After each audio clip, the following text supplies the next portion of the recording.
પ્રભુ ઈસુના જીવંત અને પવિત્ર ત્રિએક નામમાં વાલા ભાઈઓ અને બહેનો, આપ સર્વને લોગોસ બાઇબલ સ્ટડી તરફથી હું પ્રેમી સલામ પાઠવું છું.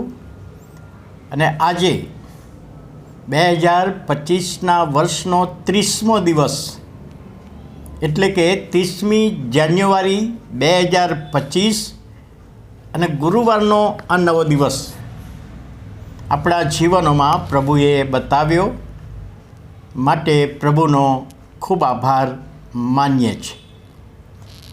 આજે એક સાક્ષી સંબંધી જોવા માગીએ છીએ. નેન્સી નામના એક બહેન,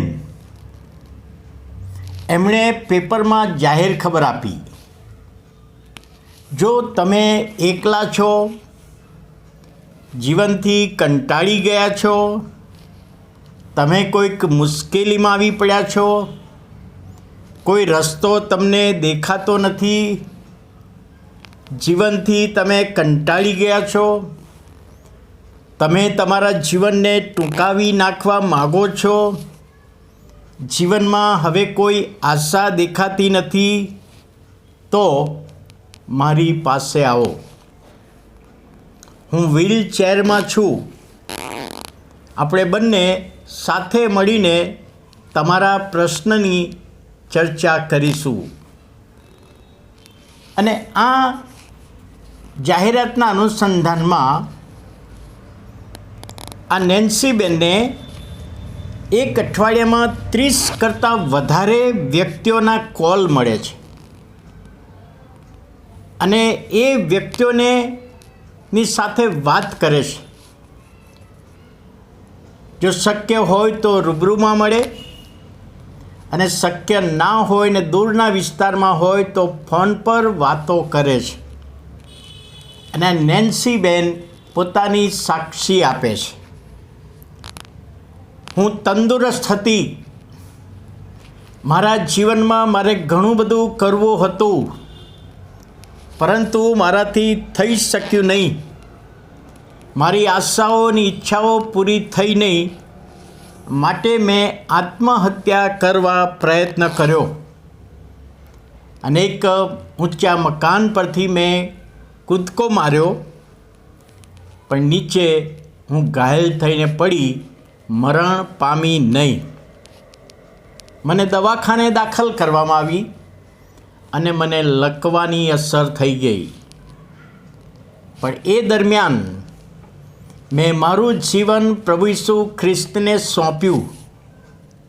અને પ્રભુને મેં કહ્યું કે હવે મારું આ લકવાવાળું જીવન તમારા હાથમાં મૂકું છું, તો મારા જીવનનો તમે ઉપયોગ કરો.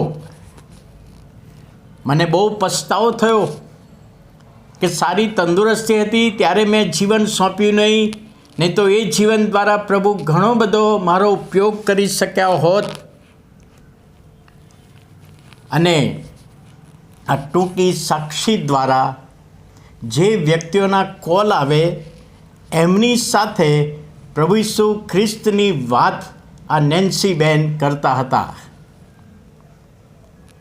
હવે જ્યારે વાત કરે ત્યારે લોકો જુદા જુદા પ્રશ્નો લઈને આવે, અને એ વ્યક્તિઓને પ્રભુના વચનો દ્વારા હિંમત મળતી, દોરવણી મળતી, સામર્થ્ય મળતું, જીવનમાં એક મોટી આશા હજુ પ્રભુએ બાકી રાખી છે એવી ખાતરી થતી. અને એટલા માટે આ બહેન જે પોતાના જીવન દ્વારા સાક્ષી આપતા લોકોના આત્માને બચાવવાનું કામ કરી રહ્યા છે.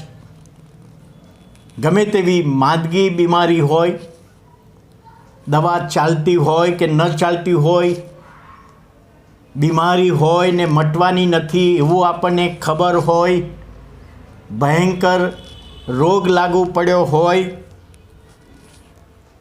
નાણાકીય મુશ્કેલીઓ તકલીફો હોય, નોકરી છૂટી ગઈ હોય કે નોકરી મળતી ના હોય, બાળકોના પ્રશ્નો હોય, લગ્ન જીવનના પ્રશ્નો હોય, છોકરા છોકરીની પસંદગીના પ્રશ્નો હોય, કોઈ પણ બાબત હોય તો પ્રભુ કહે છે મારી પાસે આવો.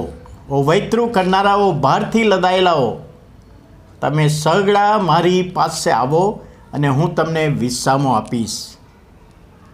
યોહાનનો પત્ર જે લખવામાં આવ્યો છે, 3જો પત્ર, એનો 1લો અધ્યાય ને 2જી કલમમાં ગાયસના વિશે યોહાન લખે છે કે તારો આત્મા કુશળ છે. બીજી ઘણી બધી તકલીફો હોય, પરંતુ આપણો આત્મા કુશળ હોય તો આપણે બીજાના માટે ઉપયોગી બની શકીએ છીએ. અને આ વચનના સાક્ષી પ્રભુ આપણા જીવનને પણ બદલી શકે છે, આશીર્વાદિત કરી શકે છે. પ્રાર્થના કરીએ. વાલા પ્રભુ, અમે તમારો આભાર માનીએ છીએ, તમારા પવિત્ર નામને ધન્યવાદ આપીએ છીએ. આજની સાક્ષી, તમારા સેવિકાની સાક્ષી દ્વારા પ્રભુ તમારો આશીર્વાદ તમે આપો છો. અમે સર્વ તમારા હાથોમાં સોંપાઈએ છીએ. અમારા જીવંત કાર્ય દ્વારા પ્રભુ તમને સોંપાઈને અમે જે સેવા કરીએ એનો આશીર્વાદ આપો. ઈસુ પ્રભુના નામમાં સાંભળો અને માન્ય કરો. આમેન.